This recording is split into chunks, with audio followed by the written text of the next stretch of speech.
God's own way. Persecution we must bear. Trial and crosses in our way. Oh, the battle, the sweeter the victory. Press along, saints, press along in God's own way. Press along, saints, press along in God's own way. Persecution we must bear.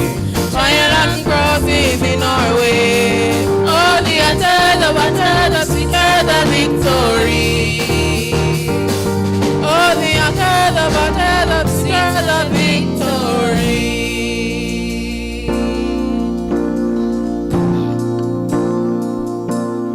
Draw me nearer, nearer, nearer, blessed Lord, to the cross where thou hast died.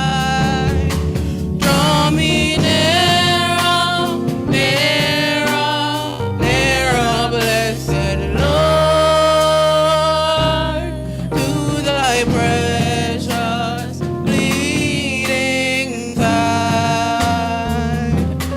I am thine, O Lord, I have heard thy voice, and it told thy love to me. But I long to rise in the arms of faith and be closer drawn to thee. Oh, draw me nearer, nearer, nearer, blessed Lord, to thy cross where thou hast died. Draw me nearer, nearer, nearer, blessed Lord, to thy precious bleeding side. Consecrate me now to thy service, Lord, by the power of grace divine. Let my soul look up with a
Good morning, everyone. Welcome to another principal hour. This morning it will be led by the School of Computer Studies. And without further ado, due to time, I'm going to invite our moderator, that's Miss Chrisanne Barnett from year 3, to come to us. Miss Barnett.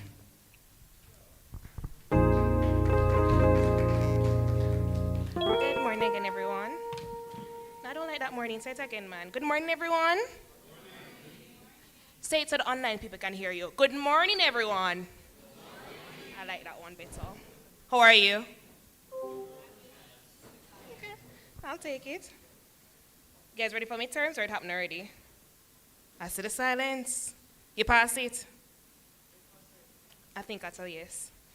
All right, so for today, I'll be introducing our very first speaker, which is Mr. Richie Perry. Mr. Perry is an IT personnel experienced in IT and information systems. Over the past 19 years, he has worked with businesses and organizations in the petroleum, education, and hospitality industry with developing and implementing their cybersecurity and GRC programs.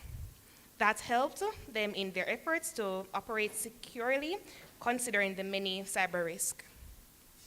He has a great wealth of experience in the development and implementation of effective cybersecurity programs, training our next generation of cybersecurity professionals, and the creation of online cybersecurity courses that provides the opportunity to gain the practical experience required by various organizations and businesses. His educational backgrounds include some of his acquired skills are attributed to training that he has received in, but not limited to the following certificates and domains: a diploma in teacher education, the advanced level, a bachelor's in information technology, and certificates obtained from OCEG in GRCP, GRCA, and IMPMP. That's correct. All right. So Mr. Perry will be speaking to us today on digital security for tertiary students, protecting our data and privacy in an era of AI. And I think that's a really good topic because as someone who works in government, I would not say the co-worker's name, but if ChatGPT is supposed to say or ask, can I get a review report of the entire program or department's issues, ChatGPT can give us all information, including the quote-unquote protected or confidential information. So let's see what Mr. Perry has to say about that. Mr. Perry? All right, and just to add, he's coming to us all the way from Dubai. Fancy. Okay, go ahead, Mr. Perry.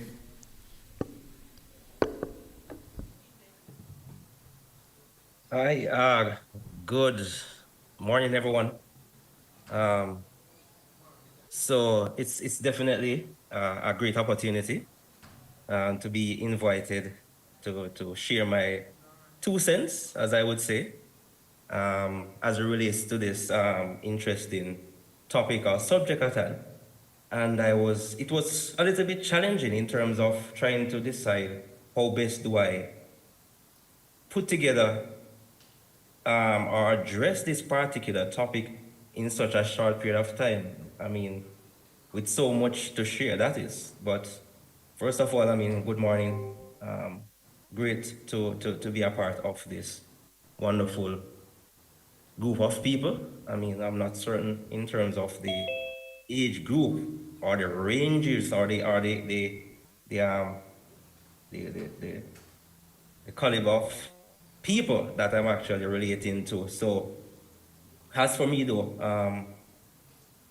let me ask Mr. Parchment, am I able to share my screen?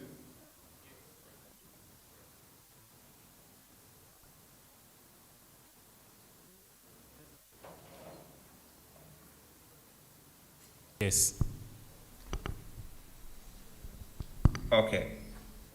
Okay, great. So let me just get right with it. And please also, I'm asking that as it relates to the timing, that will also indicate to me. So I wrote definitely within that time frame that you're expecting as it relates to this particular subject. So let me share my screen. Share screen.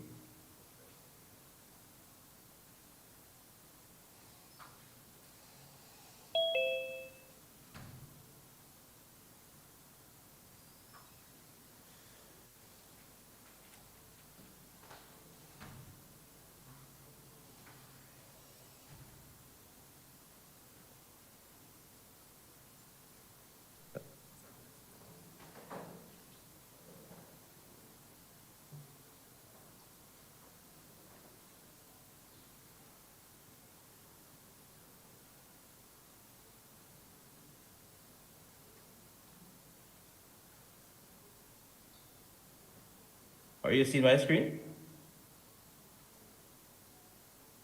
Not yet. Sorry.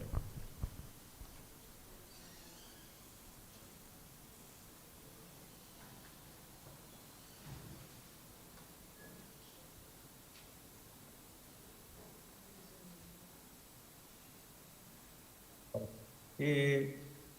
So,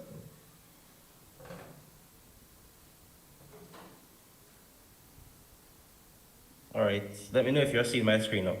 Yes, we are. Okay, great. So, as I mentioned earlier, now,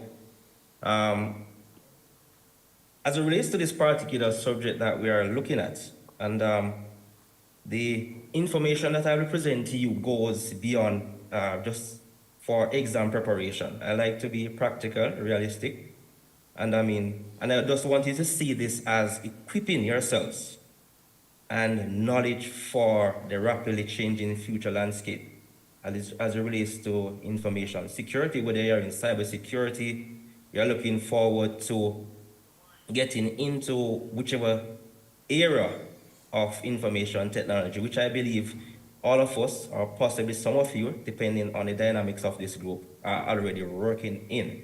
Now, one of the core, as we're actually looking at protecting your data and privacy in the era of AI, one of the core responsibilities as it relates to information security is that your main focus will be security when it comes on to this era of or dealing with information on a whole as security professionals, especially when it comes on to what they call confidentiality, the CIA triad.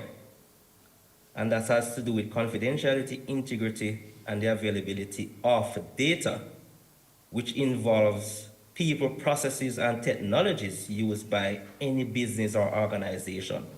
Now, as I go along, I just want you to bear in mind that some of the information that I do share with you might be a little bit new to possibly some of your vocabulary. However, I don't want you to be too much concerned about some of the information that I will share. It's just to create an awareness. That's the great thing about doing this, right? It's just to create an awareness. As I can guarantee you that as long as you are aspiring to be in this industry that we call information technology or information security, you will always come across these terms and concepts repeatedly. All right? Very importantly. Now, with that said, then we are looking at protecting your data and privacy in the era of AI. And AI is a big subject for many of us.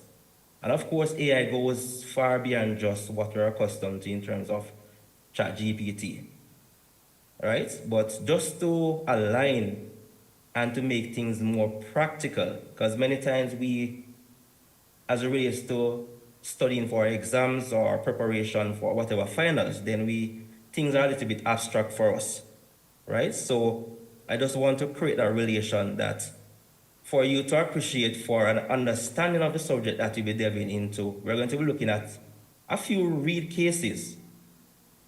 And these cases speak to each element of the topic for discussion. And I am doing this so that you recognize that this is not, as I mentioned earlier, an abstract topic. All of these cases brings out the importance of and your ability to protect your data and privacy in the era of AI. And when we talk about data protection, it's not just about your data, but the companies and organizations and companies that you are going to be held accountable for in terms of being able to protect and help other organizations to operate securely. And these are just cases, snippets of cases. And for sure, I'll be making all of the information that I'll be going through available so that you can then take that time to dive into all of these resources, right? So this is just to give you an idea. So in this case, this is a case of privacy. For example, UCLA social media monitoring. They had an issue as it relates to not protecting their students' data in this particular case. And if we move on also, in the case of digital security, we are having here a case of University of Minnesota.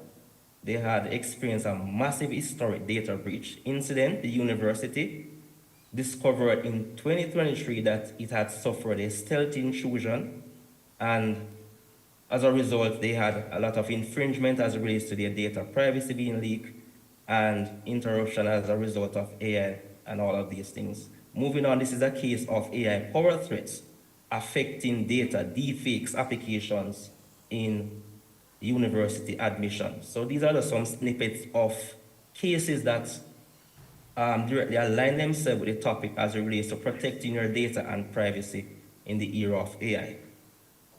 Now that we see that we have seen these cases, now let's put everything into a more practical perspective. That's the more applicable area that I really want us to delve into.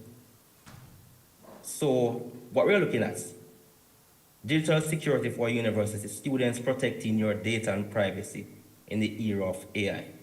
And for people who might have come in contact with me in some form or shape, possibly courses that you would have done with me, I am always somebody who goes back to basics. I never take anything for granted. So for some of you, you might have already understood all of this information.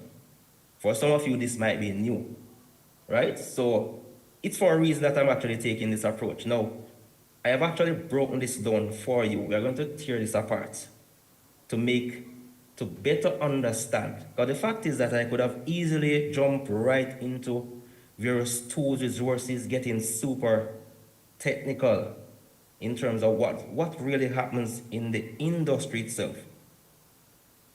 But I want to take things in stages for you to better understand. And this is the mindset that I want for you as professionals, regardless of whatever situation that you are addressing in an organization. Always be able to construct and deconstruct.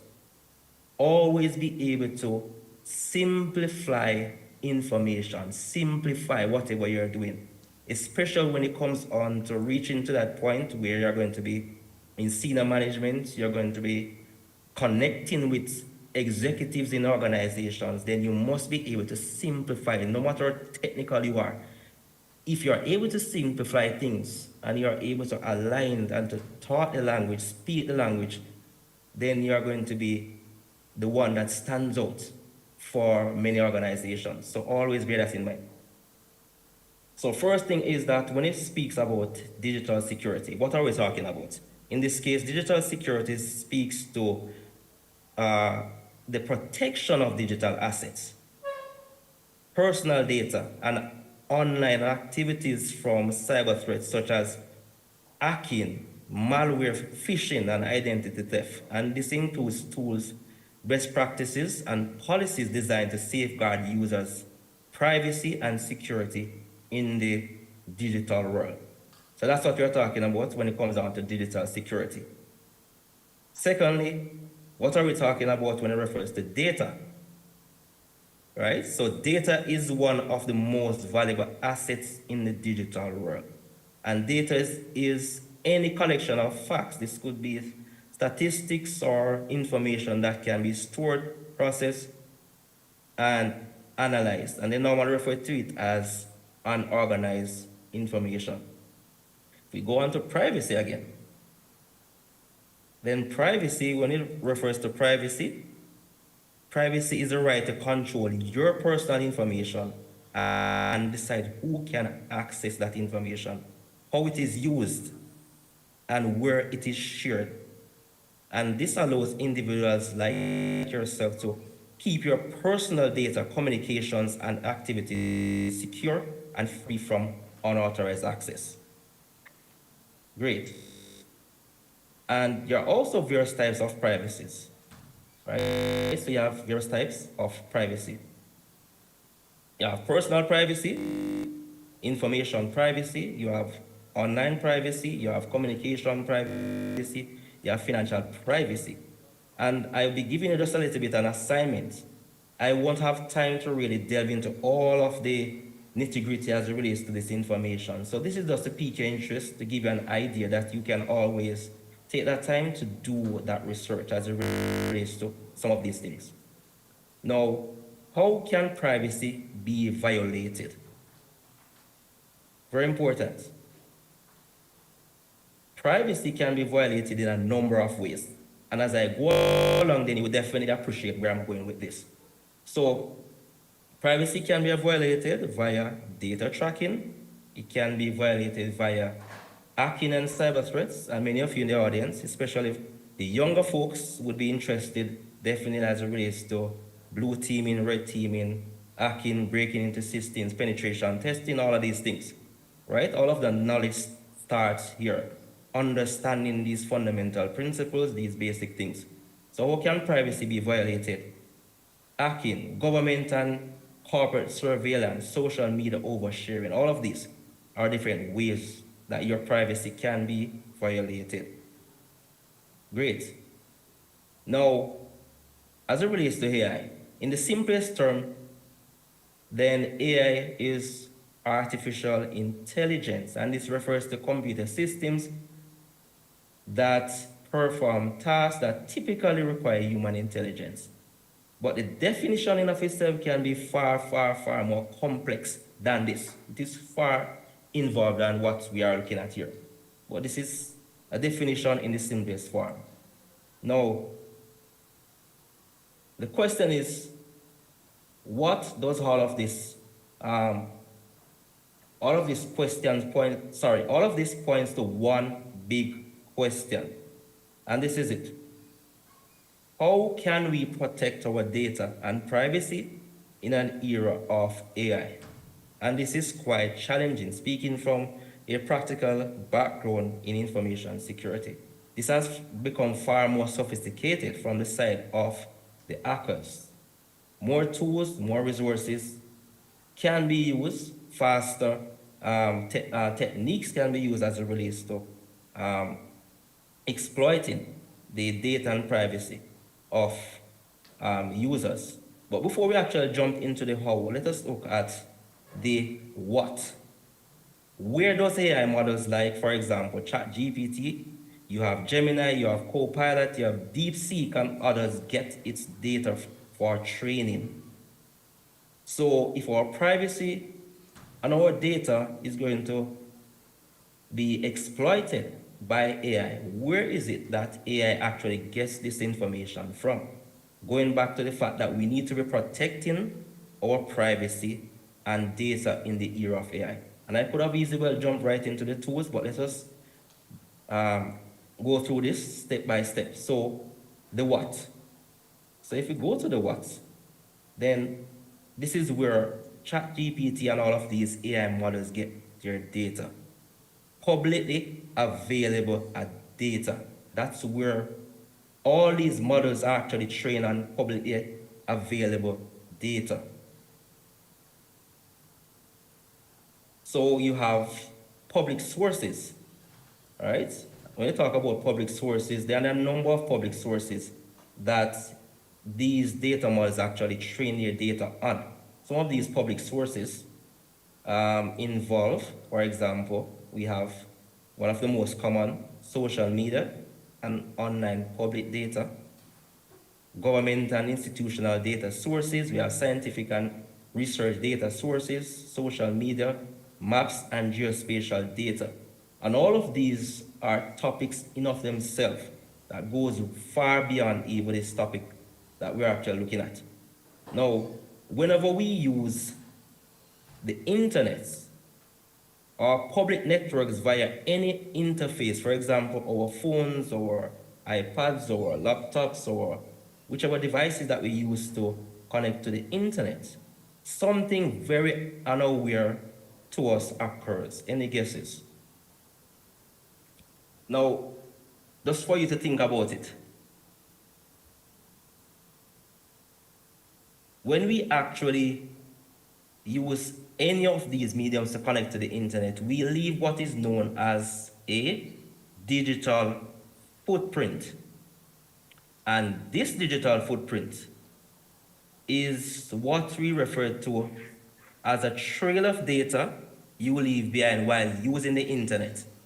And it includes everything from social media activities, your browsing history, online for those who use it. Well, this is, automatic for many of us in terms of using the internet. Online transactions, various search queries, anything that you do on the internet, unaware to many of us, a lot of data is being harvested, is being tracked, right? So your digital footprint can be used to track, analyze, and sometimes even manipulate your online behavior, which is why managing it is crucial for privacy and security. So all of this is actually leading, right? So all of this digital footprint actually provides the source of information for all of these data sources. Now that you have a good understanding of all of this, then it brings us to how AI can exploit the security of digital data and user privacy. So we understand how the AI models get their data. We understand the what, the sources of information, the footprints that we leave on the internet. Then we come down to the point of how AI can exploit the security of digital data. And there are a number of ways, right? So this can be done via AI-driven surveillance and tracking, AI and big data exploitation for profit. We have AI and data privacy violation in smart devices, and the list goes on. Quite a number of different ways that AI can exploit. And there are various techniques, methods, and various things that can be done as it relates to each of these elements. But as I've mentioned, this is just to pique your interest to actually do that further research to look into all of these elements. And very important is the fact that I am going to be making this mind map available to you, as well as to provide Mr. Parchment with the software that you can actually use to do a lot of amazing things when it comes down to presentations, not only for class purposes, but also within your work environment. So you'll be able to manipulate this and to pull this apart for your own learning purposes. Now we move to the how. Very important. How can we protect our data? Now that we know how AI can exploit the data, how can we now protect our data and privacy in an era of AI? All right, so let me quickly minimize some of these. All right, so as it relates to the how, and there are various tools that we can use, various tools, strategies, techniques, applications of industry established best practice. So there are quite a number of things that can be done from this perspective, which now leads me to us looking at the how, right? So here we have how to protect your data and privacy. And these are general practical recommendations based on industry established best practices. These are things that I would do from time to time within organizations as it relates to helping those businesses and organizations develop those strategies to help in these particular areas. So these are things that can be done.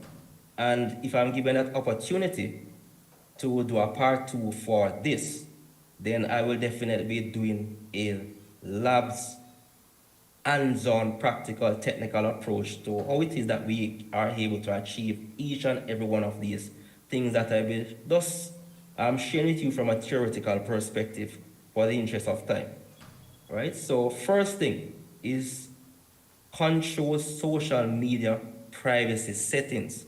This is a very powerful thing that many of us take for granted, the settings that we have on our devices, moving away from the default settings to more secure configurations, right? And these are general best practices. For example, when it comes down to your social media, you want to make, for example, your accounts, whether it's Facebook, whether it's Instagram, whether it's TikTok, you name it.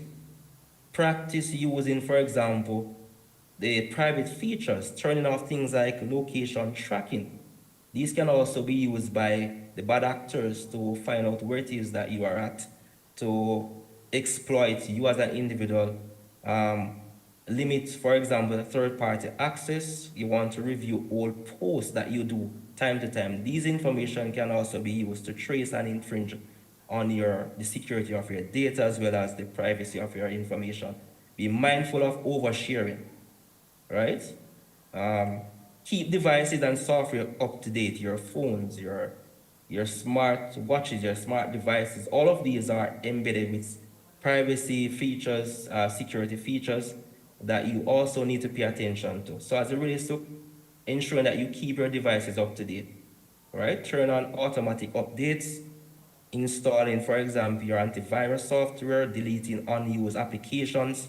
You also want to verify that the application that you have on your devices are actually approved. Enable remote wipe. Personal data from AI and data brokers.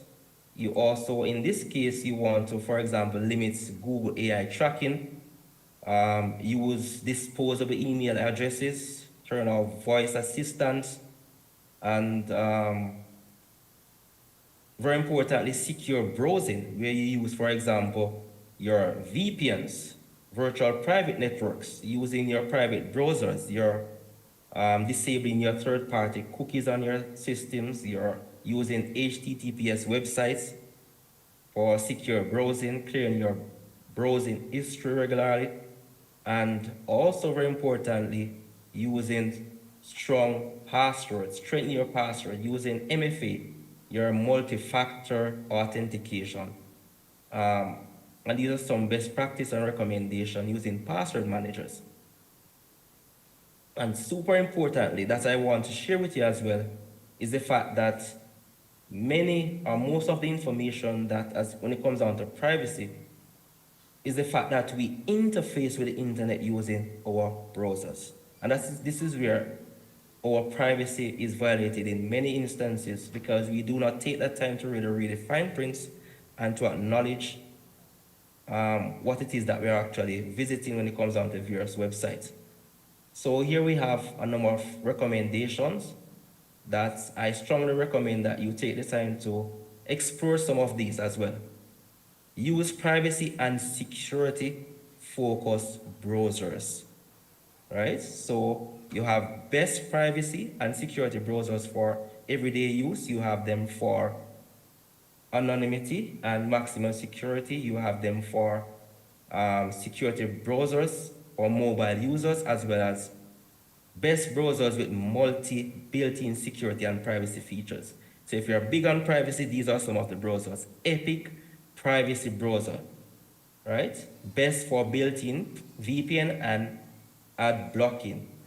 You have Ava Secure Browser.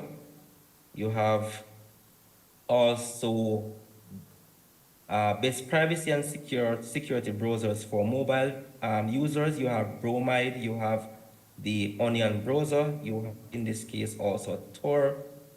You have LibreWolf for best private browser. You have on Google Chromium, Mullvad browser. You have Waterfox, Brave, Mozilla, DuckDuckGo browser. You have Mullvad and Waterfox.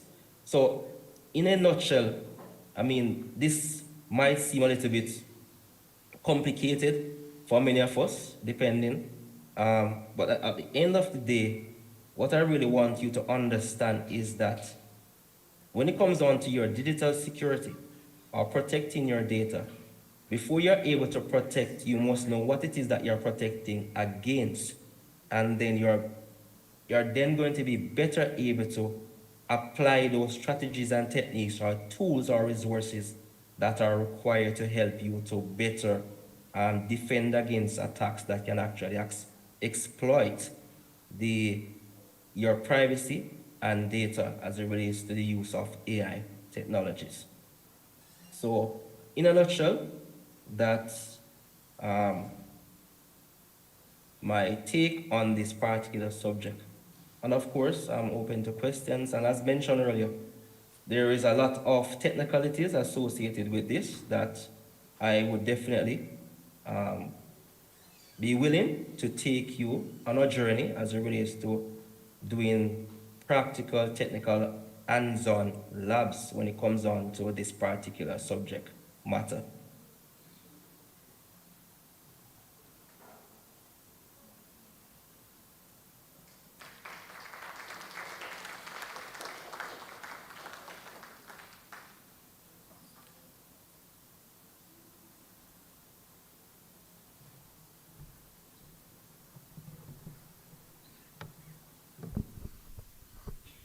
Thank you, Mr. Perry, for that very insightful presentation.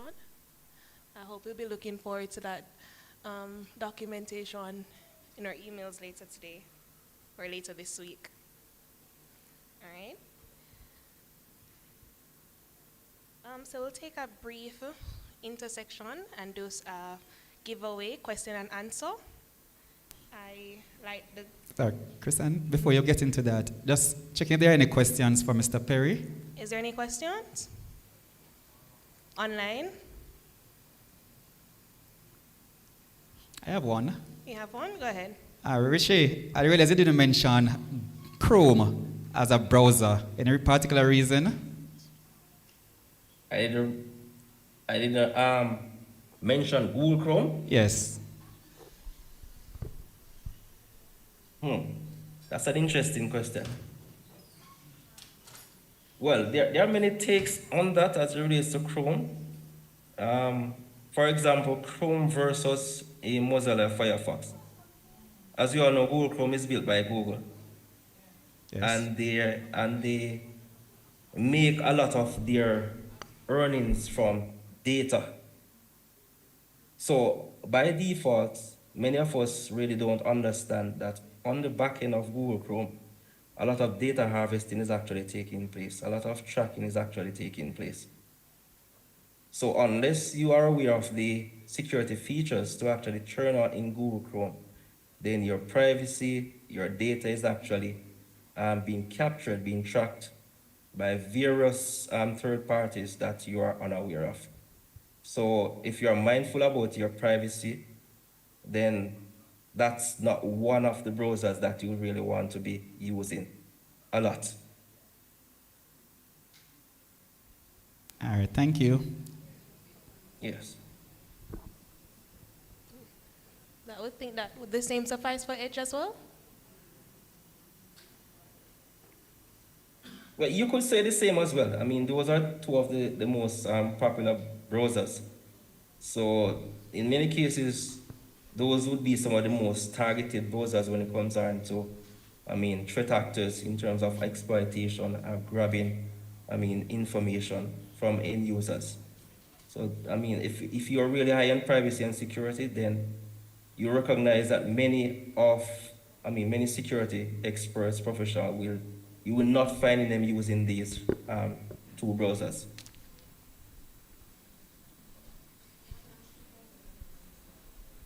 All right, thank you. You're welcome. All right, Rishi, a question is asked for you just to repeat the safe browsers. Sure. And as I've mentioned, I'll also be sharing this documentation with you as well. So let me see as it relates to the safe browsers.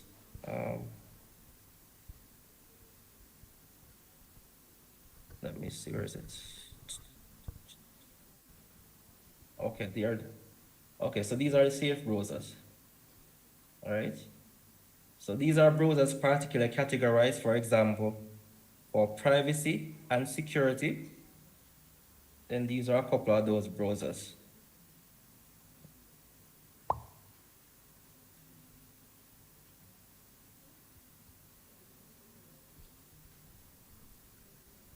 Not certain if you're able to see this clearly.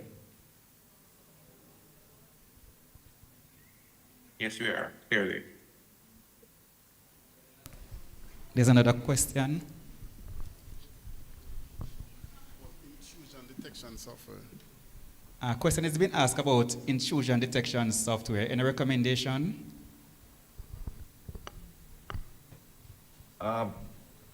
Let me,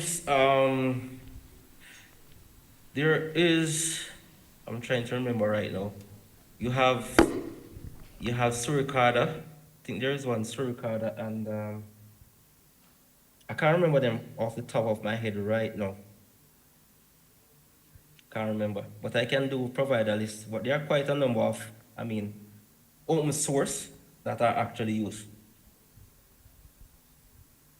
But I know that Suricata, I think, is one of those.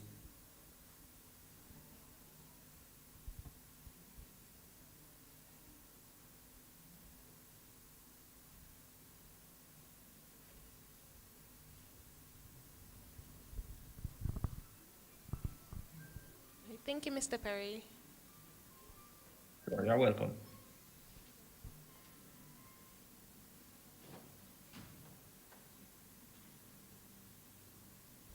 All right, so now we make a gateway into a giveaway section where we ask questions regarding one question only. All right. Should I make it an easy question or a hard question? Hard? Let me see.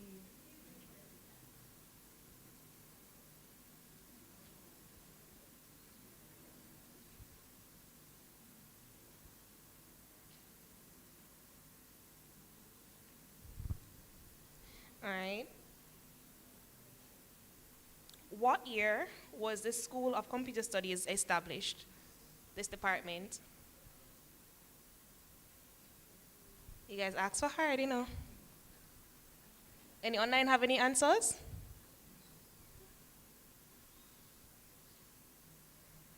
No? Switch it to an easy one? Yes. All right. So once you're in computer studies, you must know this one then. Name 2 programming languages taught. You want to know the answer for the first one? The first one was 1987. In 1987, the School of Computer Studies was established at Excelsior. So it's a very easy one now. Name 2 programming languages taught in the School of Computer Studies. What was that? My question is for CSS. Do you classify CSS as a programming language? Java is one. Java is one. CSS is more of a... You want to try again? So you have Java as one. What's the next one? Pardon? Python? There you go.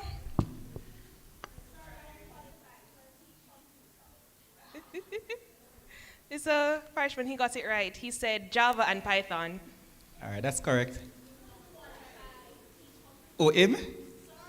He didn't answer. He didn't answer. This young Is a gentleman right student. here. How does he collect his prize, Mr. Parchment? Repeat? How does he collect his prize? At the end. At the end? Yes. All right. All right. So another easy one again or hard? Wait, I don't think you understand, you know. These prizes are nice. We have credits, earphones, cameras. They're really good prizes going out here today, you know. An ordinary person can answer. Yes. All right, let me find one.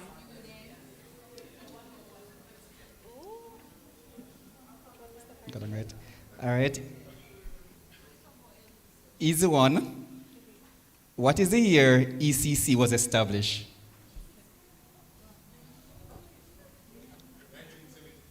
That's correct. So that's for a credit. And one last one, another credit after. So Papa, we're going to have another session after. So the one last easy question. How long did the first principal serve ECC? That one hard. It's not hard, it's on the website.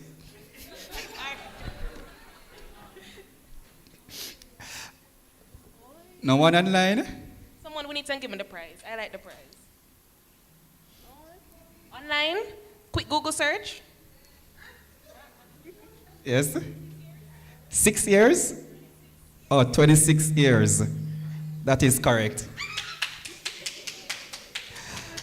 All right, so we have about 5 more prizes, but close to the end. And trust me, those ones are nice. Laptop sleeves. Didn't I not mention the camera? Online classes, and you're getting a camera? Continue. All right. So, our next presenter would be Mr. Orain Cole.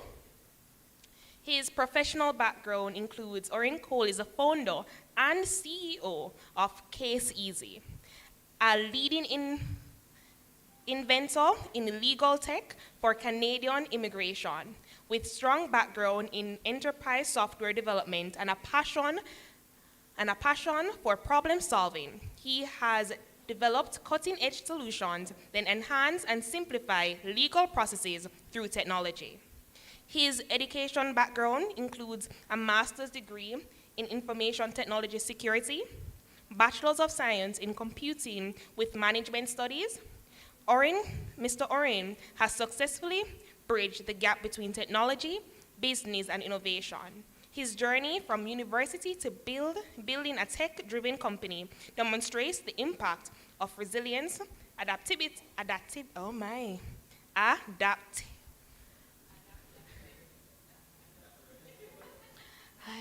me come again. Adaptability, there we go, and a problem-solving mindset. Today, he'll be speaking to us on Beyond the Classroom, Shaping the Future with Technology.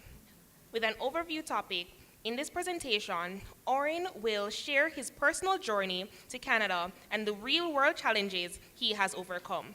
Through this experience, he will illustrate how leveraging technology and critical thinking can open the doors, create opportunities, and lead meaningful success. All right?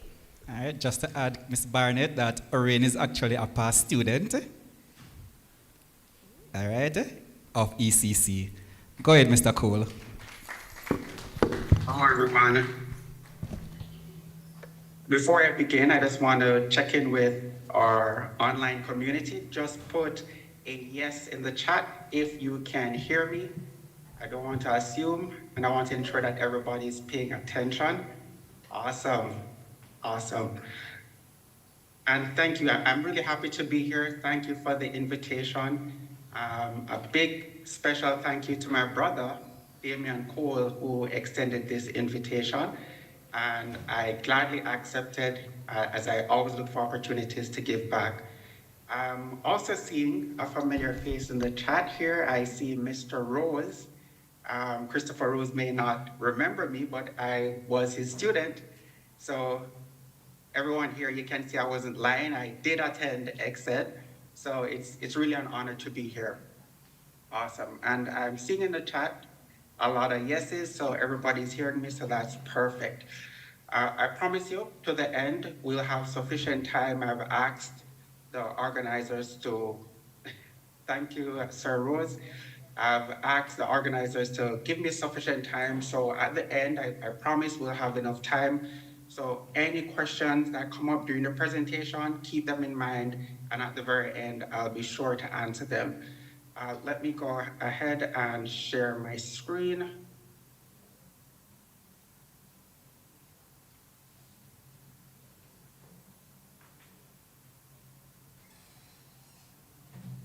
Awesome. Everybody's able to see my screen? Just a thumbs up, just a thumbs up. I just want to be sure everybody's seeing it.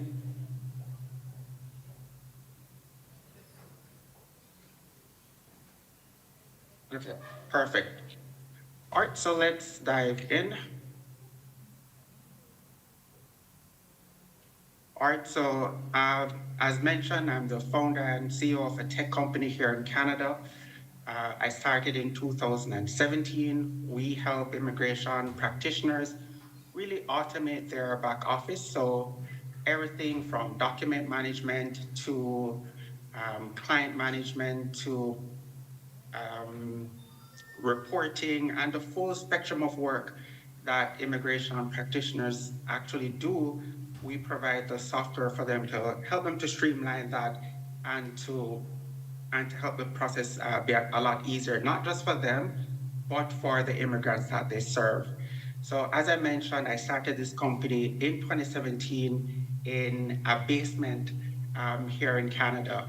And I'm going to share during this presentation, it's really just an account of what that journey was like. And my intent today is to hopefully inspire anyone on this presentation to think big, right? Think big and to solve big problems. And I just wanted this presentation just to be uh, an account of what my journey was like and how you could possibly emulate that in your own journey. So where it all began, as a child, I remember just being curious. Everything I saw, I would actually go on and dismantle electronics, radios, television, you name it. I would dismantle it, and I'd always be asking why.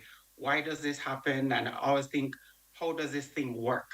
Right? I would always be asking questions, and I was always a curious person as a child. And I think that was the beginning of my ability to see problems and really ask uh, how exactly are these problems to be solved.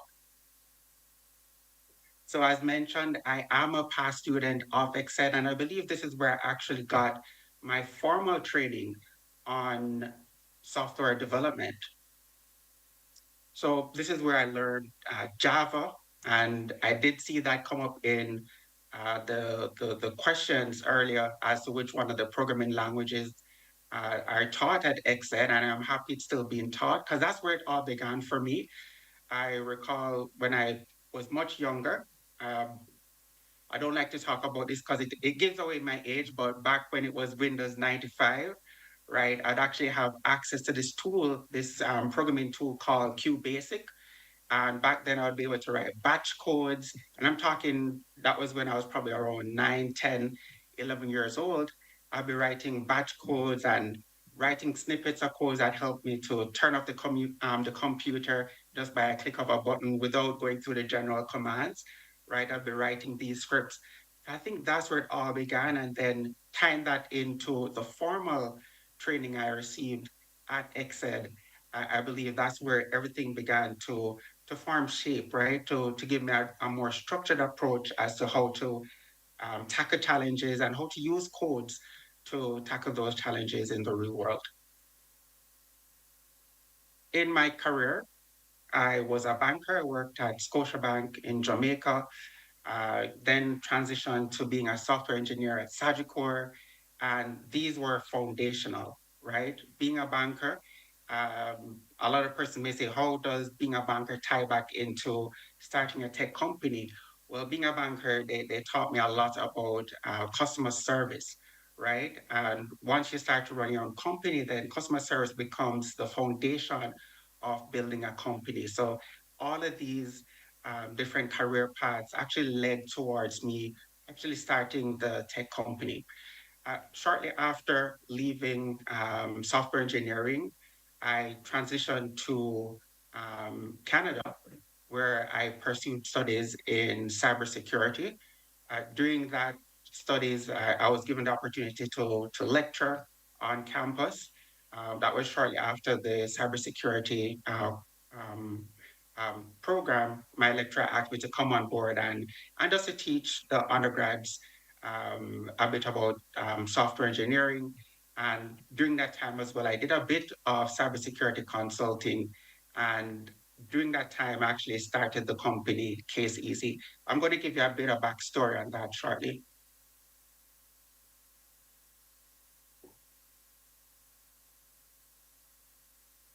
So, in transitioning to Canada, as some of you may imagine, you have to start over, right?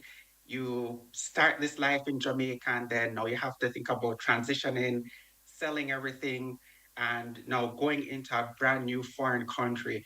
So, this was actually one of the first challenges, right? Just thinking, how am I going to start over? Um, Liquidating pretty much all assets and then saying, you know what, I'm going to be a student again and I'm going to go to Canada and pursue studies in cybersecurity. So as I mentioned, during my cybersecurity course, I did extremely well. I did a master's degree in cybersecurity. And of course, my lecturer asked me to, you know what, come on board, help with some research assistantship, which for research assistantship is helping your lecturer to pursue different research ideas. So I was given that opportunity. And of course, this was timely because as an immigrant, you know, it's all about having additional finances. And being a research assistant gave me a bit of a stipend to help to cushion the blow of the whole transition to Canada. So after my master's studies, then I began thinking about how do I transition into permanent residency, right? Because after you go to school here, you have the opportunity to now pursue permanent residency. So I connected with an immigration consultant and I realized everything that they were doing was manual, right? So they sent me an Excel spreadsheet and say, hey, fill this out, send me some Word documents. Then they asked me for passport via email. And I'm like, wait, whoa, I'm a cybersecurity professional. There's no way I'm going to be sending these details in an email. So that's actually where the idea came from to start the company, Case Easy. I realized that this was a big problem. And I said, okay, if this person had this problem of doing everything in a manual way, then most likely you may have other persons that may be doing the same things. And they may also need tools to help them to streamline the process. So that's where the idea began.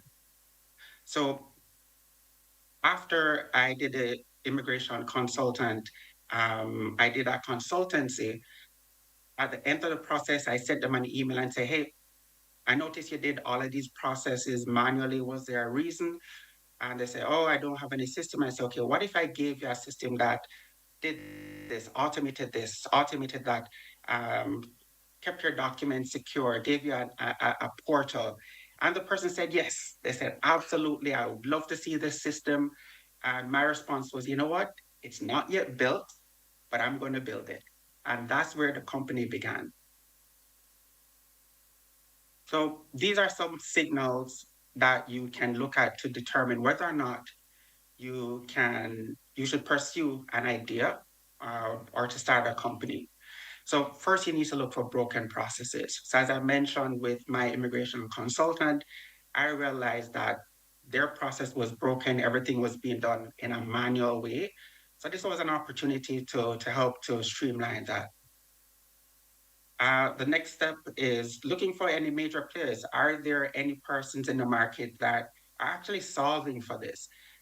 This is what persons call market research, right? So it's the same thing. You want to be looking to see, is there anybody else solving this in a meaningful way? Then that's a good indicator as well, whether or not it's something you should be pursuing. And last but not least, do you have the required skills? Now, something to note is building a company costs a lot of money, right? So if you have those skills, then it means you don't have to hire smart persons. And it means that you can do a lot of the work on your own, which fortunately for me, I had the background in cybersecurity. So I was able to build secure systems. I had the knowledge of building enterprise software through my work at Sagicor as a software engineer. And I did have the customer service experience from a banker, so I knew I had all the different pieces to build the initial version of the product. So I had all these signals and all these check marks ticked. So I knew it was a good indication that I should pursue this venture. So in starting the company, you want to solve problems, as much problems as you possibly can through technology, because technology helps you to really streamline processes. So at this point, you reverse engineer the process, see what the manual processes are. And as I mentioned, I did that initially when I spoke with the immigration consultant. I looked at the entire process and said, okay, how can this be streamlined through technology? The next step is, how do I get my first client? Funny enough, that immigration consultant, it took me around 3 to 4 months to build the MVP, which is Recording in progress. the minimum viable product. And when I reached out to that person, I said, okay, I finally built it. Do you want to test it? They said, you know what? No, I moved on. I don't have the time. And I said, okay, fine. And ideally, most persons would probably give up by then and say, oh, this person, they turned me down. I built this thing for nothing. But immediately I said, you know what, let me find someone else. And I started searching and I found a colleague that said, you know what, it's just, and it was just by having a very light conversation. They said, I'm, I'm trying to pursue this thing of becoming a consultant. I'm like, wait, you know what, I just built a system. You want to test it?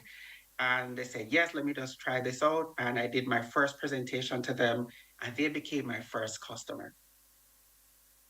And of course, you want to be able to break into the broader market, and that takes a lot of communicating the vision and buy in to the persons that you actually want to sell this to. And from experience, I can tell you persons typically don't like to change what they think already works. So if you're going to be presenting a solution, it has to be that much better, sometimes 10 times better than what they currently have. And that's one of the ways you're going to communicate that vision and buy in to persons to actually try your product and to try something new. So as I mentioned, breaking into the market, it takes a lot of work. So back then, the company was called Canada Consult Portal. We were branded in 2020.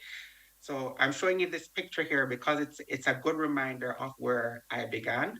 So this was actually at a conference when, and this is where I got my first 100 clients. So I was a sponsor of this conference. Of course, I had a booth and everything else.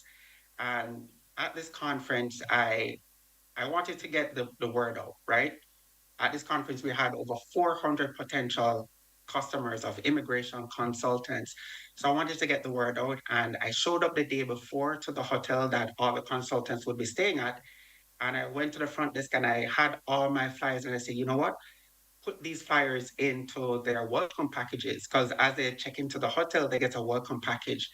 And the front desk said, you know what, we can't do that. You'd have had to had that prearranged. And I'm like, oh, okay, you can't do it, fine.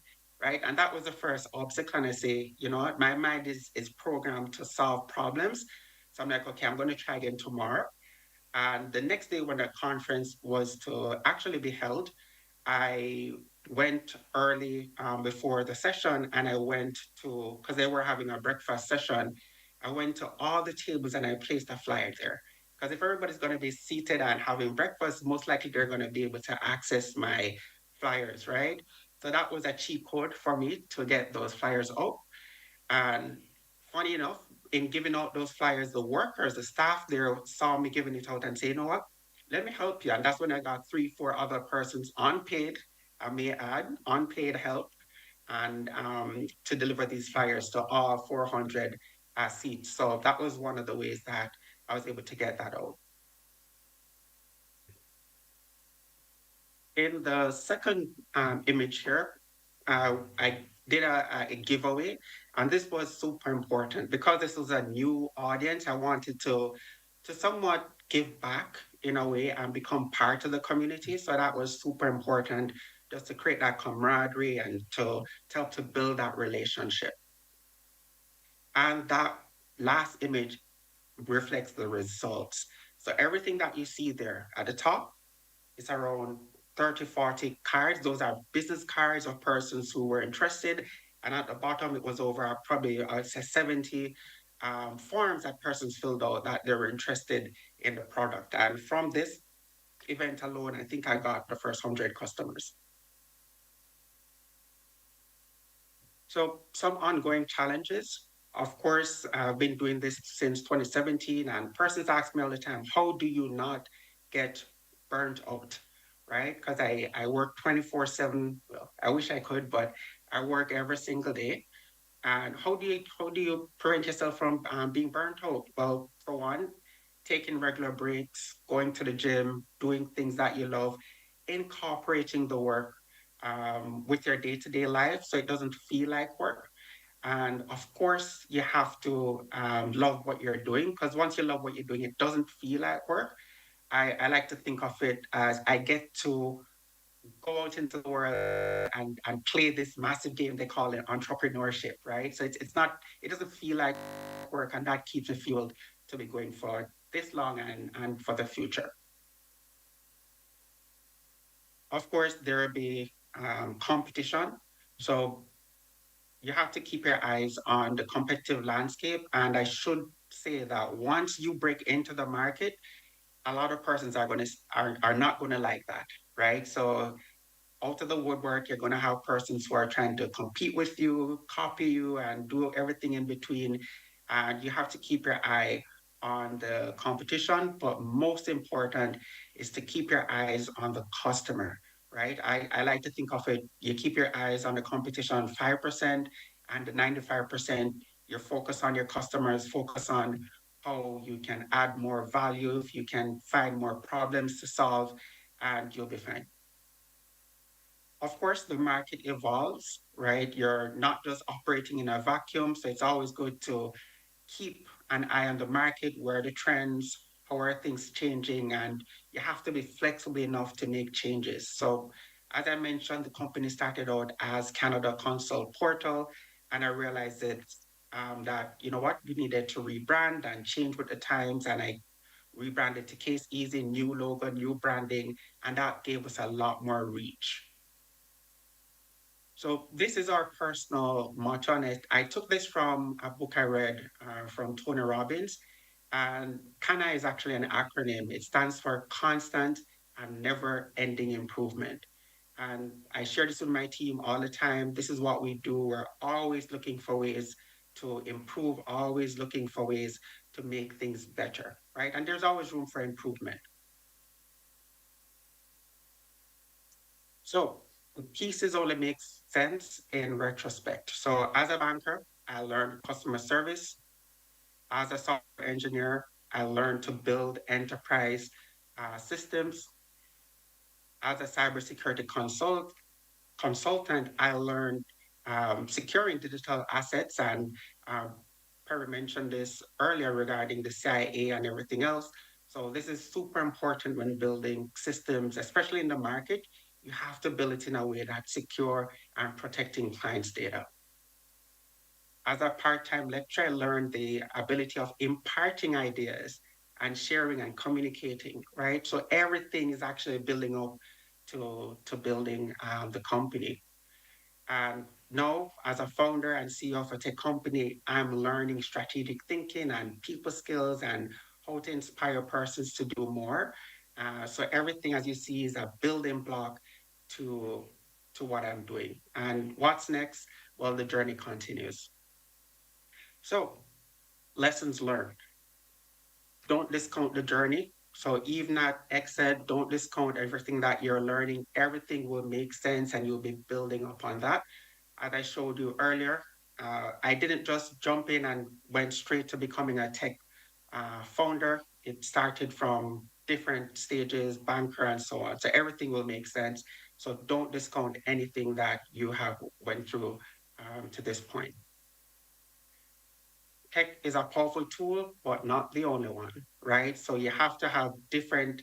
So I look at it as a toolbox, right? And tech is just one tool, right? You have to have empathy. You have to have people skills, all these different types of tools.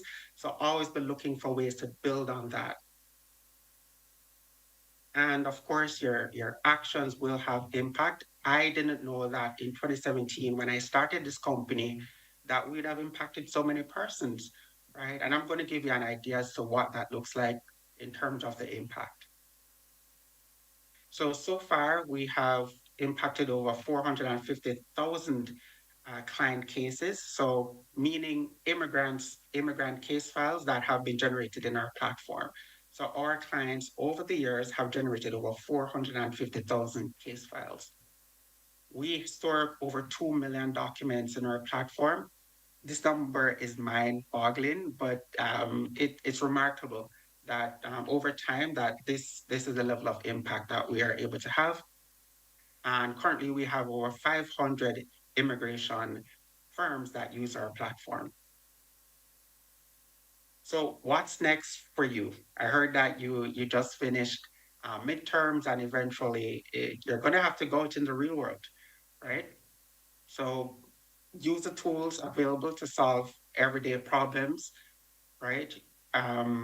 Always keep an eye out for problems. And what I like to do, I like to have an electronic notebook on my phone. So as I'm commuting, I see a problem, I document it, right? And say, okay, this is a problem. How can I possibly solve that? And how can technology solve that? I'm just going through that exercise is a good way to start programming your mind to see problems and then come up with solutions. Never stop being a student. Now, what I want to do here, um, so learning extends beyond the classroom. So I want to show you what I mean by not stop being a student.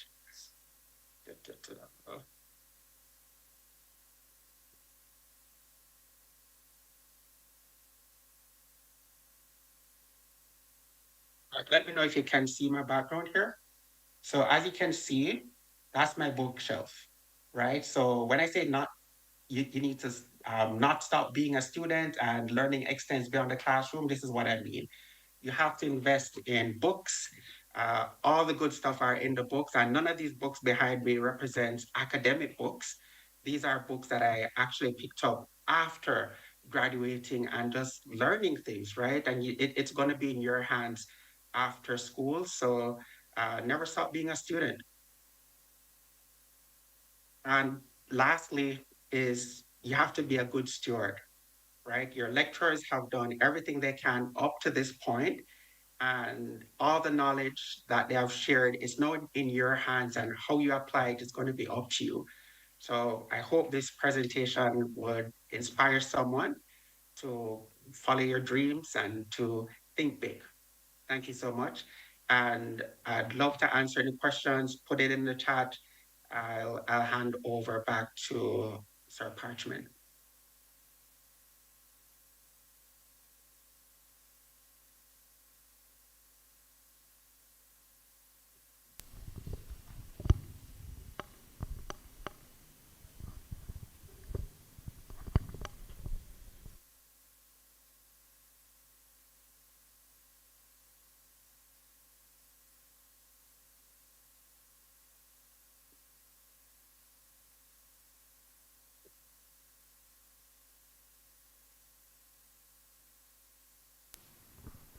Thank you, Mr. Cole, for that very inspirational presentation. Your story has truly inspired me personally, and I even had some friends I was texting say, hey, look at this LinkedIn page from Mr. Cole. That's what I was going through while you're presenting.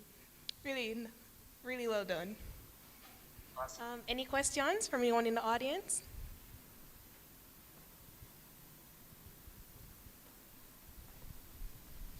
So I have a question here. Thank you.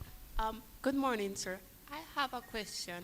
Due to how your business concerns the processing of immigration, did you have any difficulties during the pandemic, or was there an increase in business as companies switched their system online?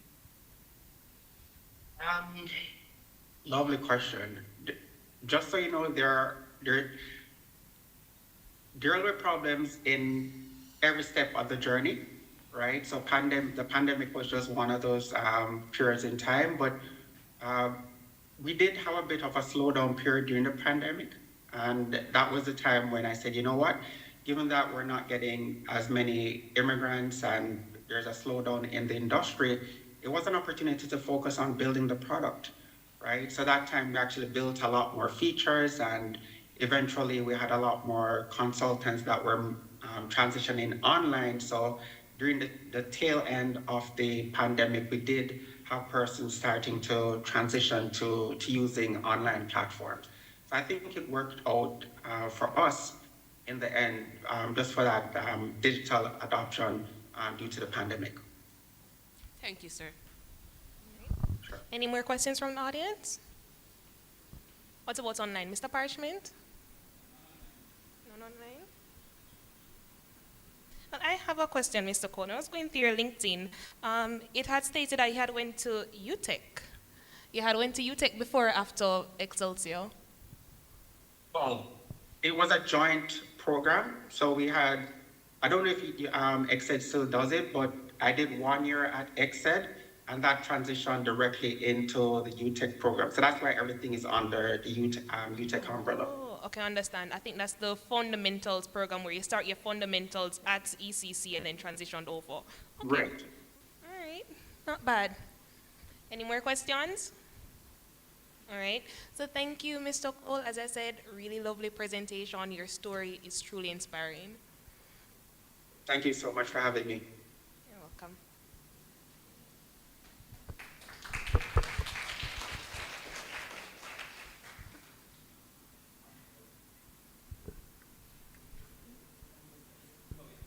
One question?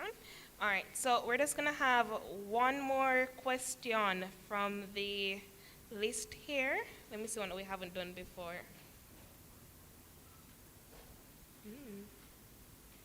I think I've heard this story in a principal hour before. How many students did ECC started out with?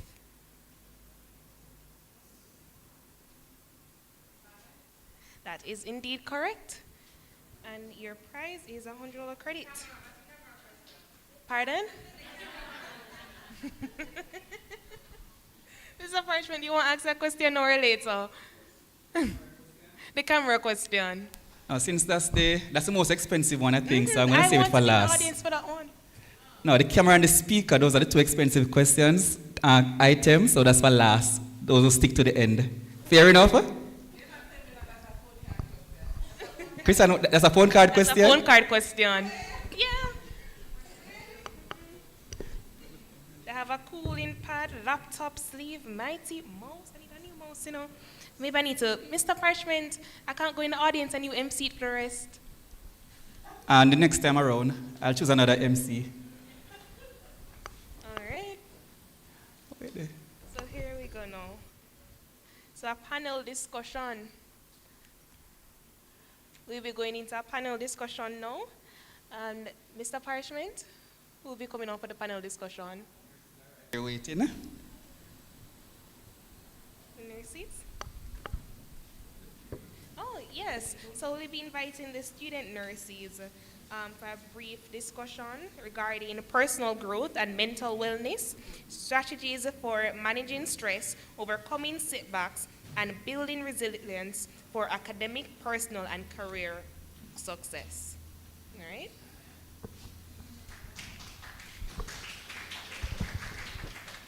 Good morning, everyone.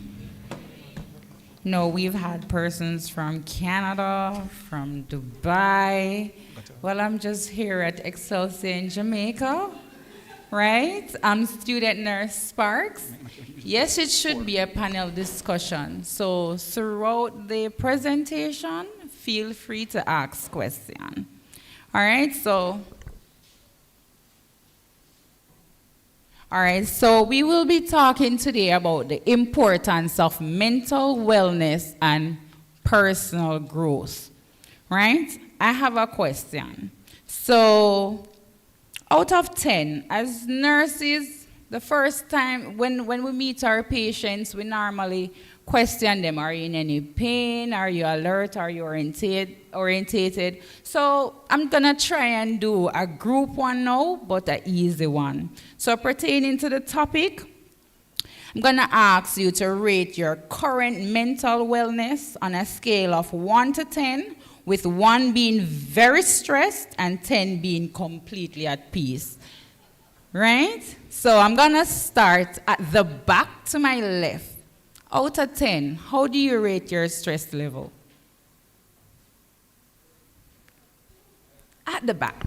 Let's take a HOD. 11. Whoa. We're gonna have to talk after this. 6. 6, all right. And if you don't mind sharing why 6, we'll take that too, or any number Let's if take you a want to student. share. All right, go ahead. Your stress level, 1 to 10. 10 is the 10. best one. 10. You're at peace. All right. Okay.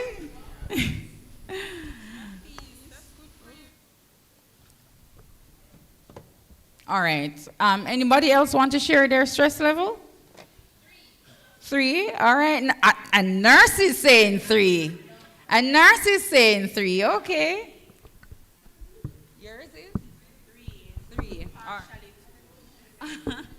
All right. Good. So.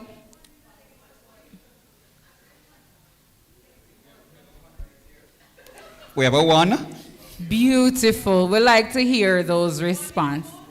1 is, oh, no, sorry, my bad. No. All right, so we're gonna have to talk or make some recommendations because that is very, very, very, very bad. Even the presenter is stressed. Very, very stressed. You see, I'm in the blue. The blue is stressful. All right, so I'm gonna start by telling you. Can go to the next slide. So, the importance of mental wellness. So we'll be talking about the tertiary education that brings both exciting opportunities and unique challenges, balancing academic demands, social life, and future career planning that can lead to increased stress and uncertainty. So the importance of mental wellness. So mental wellness is referred to as a state of well-being where individuals can manage stress relating to work, productivity, and can contribute to their community and your overall lifestyle. It is not just the absence of mental illness, but can active process of maintaining your mental health. So this comprises of your emotional well-being, your physical health connections, because some of us have anxiety, which is considered one of the stress that is applied to us in the work world and the school setting, right? So we reduce anxiety, depression, and emotional distress, which helps you in coping with challenges effectively. You have the physical connection, you have chronic stress that leads to physical problems like hypertension, diabetes, and heart disease. In layman term, high blood pressure, sugar, and heart problem, right? Now, there are some strategies that we use for mental wellness. To maintain your mental wellness, it's essential to adopt healthy habits that promote emotional and psychological balance. So you need to be mindful and do meditation. This helps in your focus on the present, reducing anxiety and stress. Because there are studies out there that actually shows that mindful practices increases emotional regulation. And you have apps that can help. You can use the apps to incorporate mindfulness into your lifestyle. All right. Now to explain, before I move on to that one, with the tertiary education that brings exciting opportunities and unique challenges on the slide that just moved, tertiary education, whether it's the university, the college, or vocational training, it's a significant milestone in each person's life.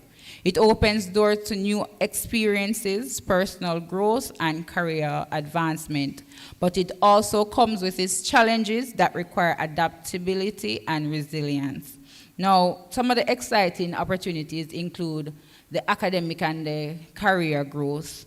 You get access to specialized knowledge and training in your chosen field. You get the chance to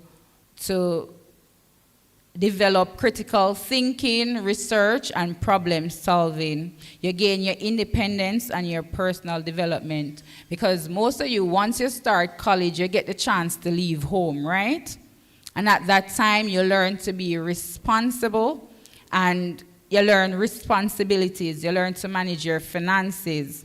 You learn to manage your time. You're exposed to diverse perspectives, different cultures and ideologies, right? You get the ability to explore new passion and extracurricular activities. And Excelsior do have a lot of extracurricular activities, so feel free to join. Right, so next slide.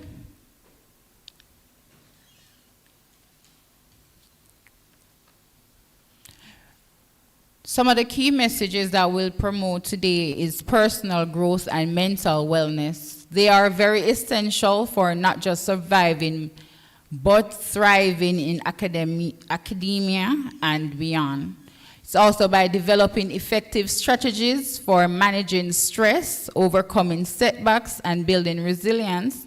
Students can pave the way for success in every aspect of their life. And with that said,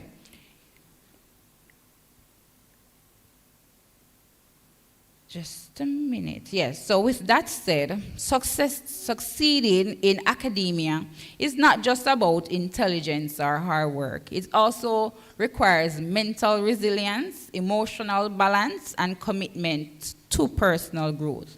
Now, why personal growth and mental wellness matter? It matters because it enhances academic performance. A healthy mind improves focus, memory, retention, and problem-solving abilities. Now, students with a strong personal growth mindset are more likely to embrace challenges rather than fear failure.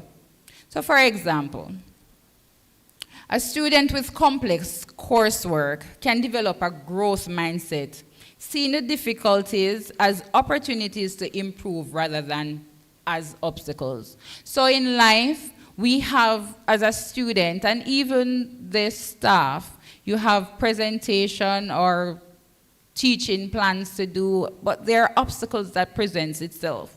When the obstacles come, you don't see it as failure, right? You don't see it as something that just to bring you down, but see it as a way to uplift you.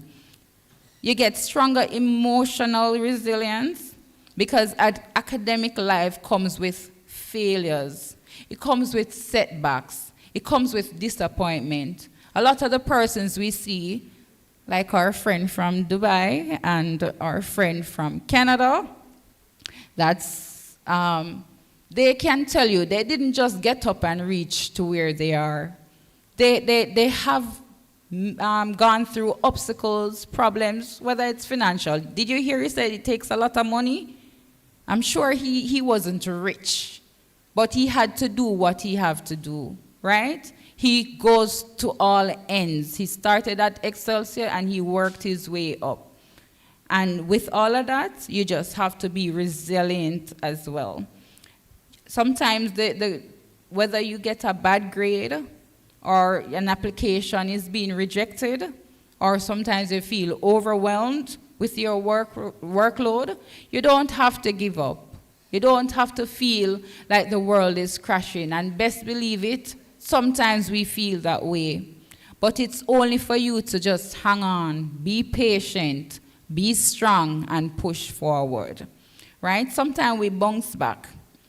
We bounce back from the setback, because if you had given up, you wouldn't reach where you are today. Right? Learn from your failures and keep moving forward. Instead of feeling defeated by a low test score, you as a student with resilience, just analyze your mistakes, adjust your study strategies, and improve in the next exam. So if you feel like you need to put in an extra 5 minutes to get a better grade, put in the extra 5 minutes. If you need to put down a little partying or put down a little friend socializing moment to study, you need to do that because you have an aim and you have a goal. The high stress levels can lead to burnout. I heard Mr. Cole mention that as well. And sometimes a burnout can be a big setback. But just don't give up, right? And it can affect your physical health as well. Sometimes you feel fatigue, you just feel tired, right? All you have to do is to learn to manage your stress through mindfulness, exercise, and healthy habits. You need to develop strong time management, and we will be talking about that further on. But before I move to the next slide, just know that every setback can be a comeback. All right? Next slide. Now, think about a time when you felt overwhelmed by your academic or your personal opportunities. Just think about it and think about at that time when you were feeling overwhelmed, what did you do? Because you know you were feeling stressed. How did you get over it? Because you must have gotten over it to reach where you are now. Even if you have failed at that time, you pick up and you find a way to make it better. Right? Right? Okay, good. Now, next slide. Oh, you can share your thoughts on that if you want to. It's just a reminder right there. Okay, so understanding stress, its impact, and management. Now you have physiological and psychological responses to stress. Stress is defined as a natural reaction to challenges, triggering physical and mental responses. However, chronic stress can lead to burnt out and diminished well-being, right? So with that, you know you have to work on your physical stress, exercise. I said 10 to 15 minutes a day the least. That's not gonna kill you. So just put in the work. Heart problem is serious, and it can go from 0 to 1,000 in no time. Flatline, easy to come. And I'm telling you from a nurse's perspective. So just take that 10 to 15 minutes per day and exercise. Even if you sit down, you can exercise too, you know. They have all sorts of Pilates and stuff coming out now. And it's publicized everywhere. So just do it. When it comes to your psychological response to stress, a lot of persons shut down. A lot of persons get angry at each other. Communication gone down the drain. Those are not healthy ways to deal with your stress. You can find someone to talk to, and Excelsior provides counseling. So you can go and talk to one of the counselors. Get help, because when stress hits you, we don't notice until it's too late. All right? Now, earlier I mentioned that we're going to come to time management. Now, some of the ways to reduce your stress is by doing proper time management or better time management and prioritization. Break tasks into smaller, manageable chunks. As students, we do have a lot of things to do. Coursework, presentation, group meetings, plus you have to do regular assignments. Nurses have case studies, 12-hour shift, clinical rotation. We have it all to do. So we have to work on time management. And even the staff, time management is key, because you don't want your boss coming up, where's the report? You're supposed to give in the report how many time ago? You understand? So you just work on your time management and prioritize, meaning what is most important? What really do you know? Go by the date and say, okay, this due the 3rd. I'll do that one first and not the one that due the 10th. Just prioritize. Now, mindfulness and relaxation techniques. Practice mindfulness meditation or deep breathing exercise to center the thoughts and explore imagery and progressive muscle relaxation. So, breathing exercise is a good thing. Sometimes you sit in the silence, clear your mind, clear your thoughts, and just take that little 10 minutes and just don't think about anything. Your brain needs to relax, your mind needs to relax. Don't stress yourself. Meditate. You can listen some of the little meditation sounds. So a lot of persons listen to motivational speakers or they listen to water sounds. Like me, I love the airplane sound. I love traveling. So when I turn on my airplane sound and sit down for a little minute, brand new me ready to work again. So you guys can try it. All of you can just try some meditation. Just lock away the world for just a little 5 minutes, 10 minutes, and then you'll be okay. Explore health lifestyle habit, ensure adequate sleep, balanced nutrition, and regular physical activity. That one is very important. You're supposed to get 8 hours sleep per day. The human body can manage on 6, but don't tell anyone I tell you that, because you need a good 8 hours sleep to function properly, right? Balanced nutrition. But I think if you eat salsa bun and cheese and drink orange juice, that is enough. Try and get healthy meals. Eat from all the food groups. Sleep on healthy food. Nobody look better than you. Your skin glow, you're strong, you understand, full of energy. And regular exercise, physical activities that we mentioned earlier. Limit caffeine and screen time, especially before bed. I'm not going to talk about just the before bed. Overall, caffeine helps to deplete the red blood cells. So don't bother drink too much caffeine.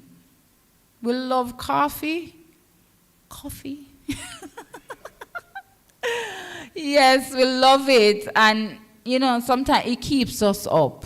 It keeps us going. But sometimes the withdrawal is bad. Sometimes you're tired when it's leaving your system. You feel so tired. So therefore, just limit the caffeine. And before bed, if you drink it before bed, you might not fall asleep same time, which will limit your sleep time. It will limit your sleep time. Next slide. Now, this is a breathing exercise I want all of us to practice. It says take 5-minute breathing exercise right now.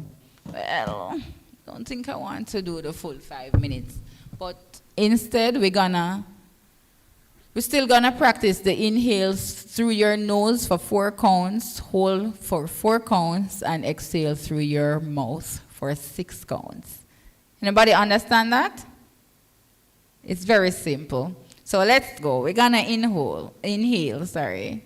So inhale, in, 1, 2, 3, 4. Exhale, 1, 2, 3, 4. Oh yeah, you're supposed to hold it for 4. Let's go again. My bad. Let's go again. Relax. In, 1, 2, 3, 4. Hold it. 1, 2, 3, 4. Let it out now. 1, 2, 3, 4, 5, 6. Supposed to go 6. Me hear all of the breaths come out already by the time I reach 3. And that's also a good exercise. It helps to build your lungs as well. All right. Next slide. Overcoming setbacks, learning from failures, and building a growth mindset. Now, embracing setbacks.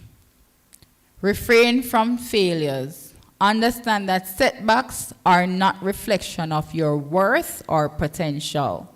View mistakes as learning opportunities that inform future decision. Listen, talking to the students now. A low grade and to the staff, job rejection, and to everyone, personal failure does not mean you are incapable or unworthy. You hear me, right? Good. Setbacks do not define your worth or potential. Everyone, including the highly successful people, has faced failures on their journey. Too bad we don't have our Dubai and Canada friend online to tell us about that, but yes. Now, mistakes are learning opportunities. Failures provide feedback. So in everything, we have to be positive. You fail an exam, just figure out a way that you can make the better one, the next one better. Failures provide feedback. It helps us adjust strategies. It helps us to refine our skills and make better decisions in the future. Instead of dwelling on what went wrong, ask yourself, what can I learn from this? How can I improve next time? And you'll be surprised to see how well you're dealing with stress and setbacks. Now, growth mindset versus fixed mindset. Cultivate a growth mindset by believing their abilities and intelligence can be developed, and celebrate progress, not perfection. Now, fixed mindset, first of all, your mindset shapes how you approach challenges, failures, and personal development. With a fixed mindset, believe abilities are fixed and cannot change. We don't want you to think that. You're supposed to avoid, fixed mindset people avoid challenges for fear of failure. We don't want to do that. Fixed mindset sees mistakes as proof of incompetence. No, we don't want to do that. Fixed mindset gives up easily when faced with obstacles. We don't want that either. The growth mindsets now believe that abilities can be developed through effort and learning. It embraces challenges as opportunities to grow. A growth mindset sees mistakes as learning experiences. Growth mindset persists through difficulties and seeks solution. It is inspired by success of others and learn from them. So don't be caught up in fixed mindset. We all want growth. Everyone here so want to be rich. And to be rich takes, I'm not going to say it takes time, but it takes persistency. It takes determination. And you're supposed to look at all the negative that happened and make it into something positive. You don't use it and break yourself down. Don't beat yourself up. Just look at it as something positive. Now, it says, oh, it's not there, but listen, failures does not define you, they refine you. Can we say that together? Failures does not define you, it refines you. Let's hear it again. Right. And when you're saying it next time, when you meet up on some obstacles, you just tell yourself, listen, this is just a little setback, and it's not going to stop me from going for what I want. It's not going to stop me from working on what I want, because progress is what we want. Progress is more important than perfection. Every small step counts. If I hear your mother or your grandma say, every mickle make a muckle, do you have a question? Oh, I have 5 minutes? All right, let me wrap it up. Now, next slide. Strategies to overcome setback. Now reflect and self-assess. Reflect on what went wrong and identify specific areas for improvement. Set realistic, incremental goals to rebuild confidence. So that is straightforward. I don't think I need to elaborate more on that. But we can use the acronym SMART to become better, right? Seeking support. Engage with mentors, peers, and counselors who can offer guidance and perspective. Don't be afraid to talk to your teachers. Don't be afraid to talk to someone who have more understanding of what's happening. Seek help. Don't be afraid to ask for help. Join study groups and support networks to share experiences and strategies. Working together can make life better. Now, this is a discussion, but we can skip that. I have 5 minutes. Next. Building resilience tool for long-term success. Defining resilience. Resilience is the ability to bounce back from adversity.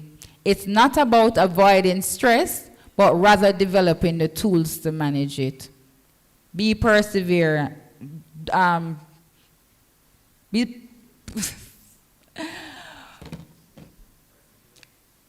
Always persevere, that's it. Always persevere, be resilient. Don't give up easily.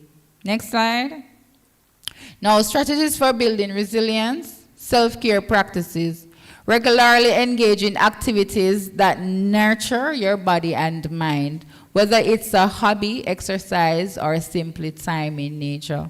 I love doing my hair. When I do my hair, I'm stress-free, no matter what it is. So self-care practices is good.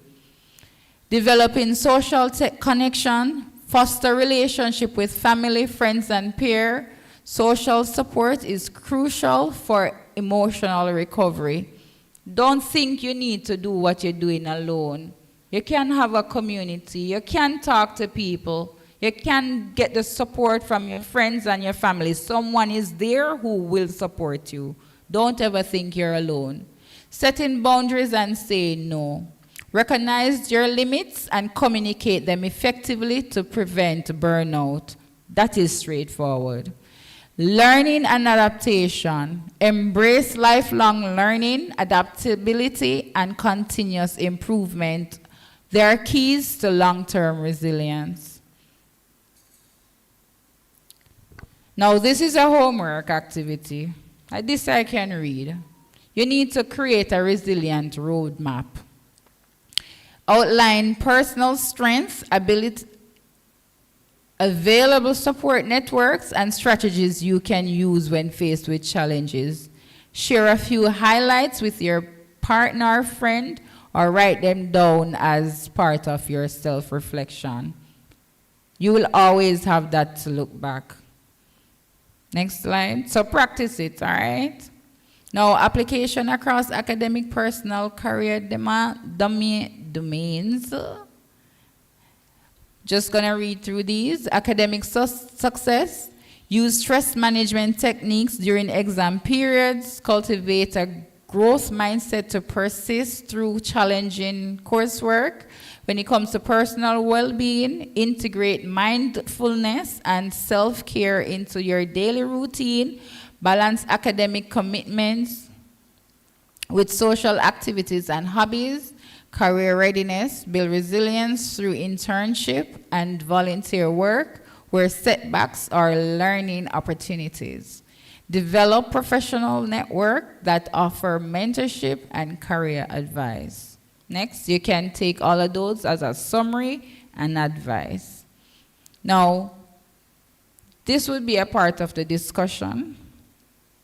But how can you do your own reflection? How can you apply these strategies to your current academic and your career pursuit? What changes might you implement in your daily routine to enhance your overall well-being? Just think about those and see how best it helps you. Now, in conclusion, personal growth and mental wellness are ongoing process.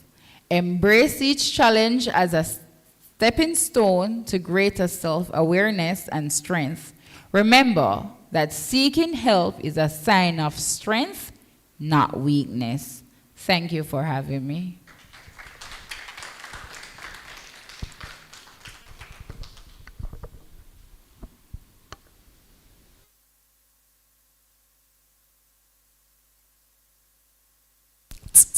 Are there any questions for Ms. Sheknoff? Sparks? Any question online in the audience? No? All right, so on behalf of the School of Computer Studies, I want to thank all the presenters and the students who are online and in person. So I counted maybe almost 80 persons, and we are grateful for you taking the opportunity to share these 2 hours with us, led by the Computer Studies Department. All right, so final giveaway item for the webcam. So you're going to list all the programs offered in the School of Computer Studies.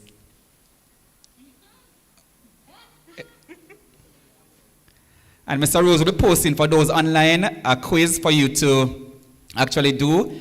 You're going to sign in using your ECC email, so you can indicate who actually should win that prize. But for inside here, all the programs, anyone? Yeah, Google it. IT per computer studies students, you should know it also.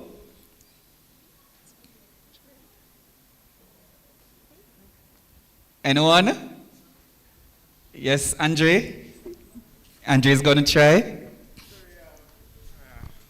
So you have MIS, IT, and ACIS, Management Information System, Information Technology, and Applied Computer Science. Go again, Mrs. Gamble can indicate if he's correct. Go again.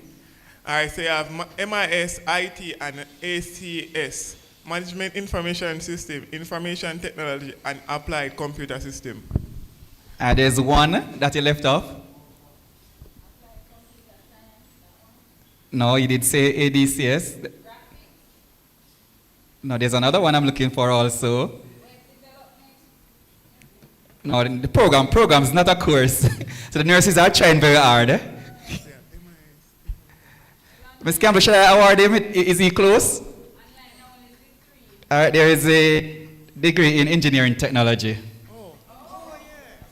Okay. All right, and so that's for the webcam, that's all. Andre? And for the cooling pad, I want to give it to someone who is a non-IT, non-computer studies. You can use this website. What is the mission statement of the School of Computer Studies? So the non-computer studies department, mission statement, or the School of Computer Studies? Cameras for Andre. The cooling pad, is anyone who should get the cooling pad now? I'm going to collect your credits as well. Yes, sir?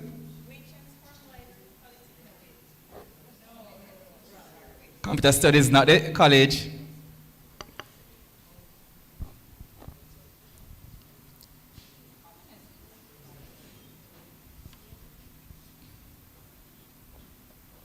All right, let's move on. A laptop sleeve, what is it? Go, yes? Yes, nurse, trying hard.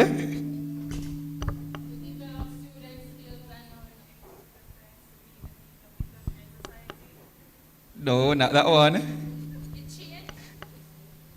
Well, I see you're trying, so I'm going to give it to you.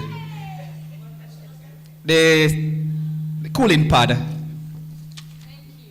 The laptop sleeve. What is the School of Computer Studies Instagram handle? Instagram handle? Repeat? No? Yes? Thank you. Yes? Laptop sleeve over there. Christian, any question on that sheet? I think I'm out on this one.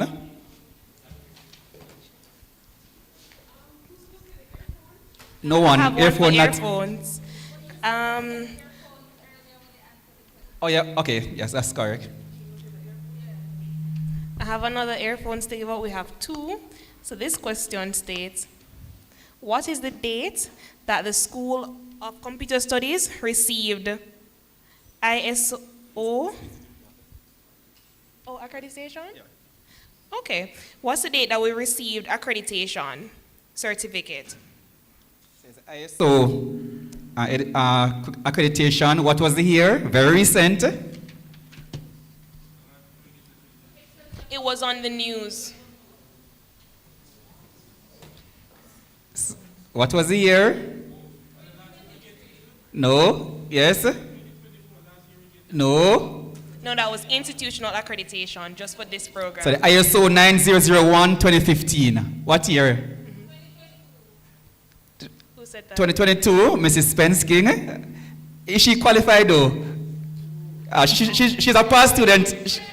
She's a past student of the department. What about the month? Can anyone give us the month? Who said that just now? February, that's correct. February 2022. Do you know the date? Laptop sleeve, another laptop sleeve. It's yours? No, the earphone. No, sorry. Earphones is that gentleman over there. It's going to switch. We have, okay, that's switch. The last question, which is this is N1. This is the speaker, for the speaker. List all 4 principals, past and present, of Excelsior Community College. List them in order. All 4 principals. Yes? Ted Dwyer, go ahead. Yes? That? Yes, next one.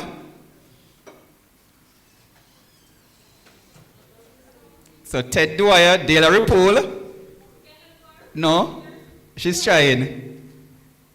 Who was before? Okay, yes? The last one is Mr. Fillmore McCarthy. Is the one before, who's the one before Mr. McCarthy? What else? Miss Nadine Scott. All right. So you're going to share it or you're giving it to her? Is that one speaker? Listen, 3 out of 4. I'll give her. All right. Thank you very much. My musicians are gone and I can't sing. Christian, can you sing? All right. Let's just stand up and just offer prayer to God for carrying us through. So, Father, we come before you giving you thanks for another time. And so as we go, asking you, Almighty God, to let's remember everything that was said, and especially as we return to our mental health, let us always take care of it. Bless us again, I pray thee, as a school, as a department, as we look to you and we tell you thanks. Amen. Thanks for coming. Enjoy the rest of your day.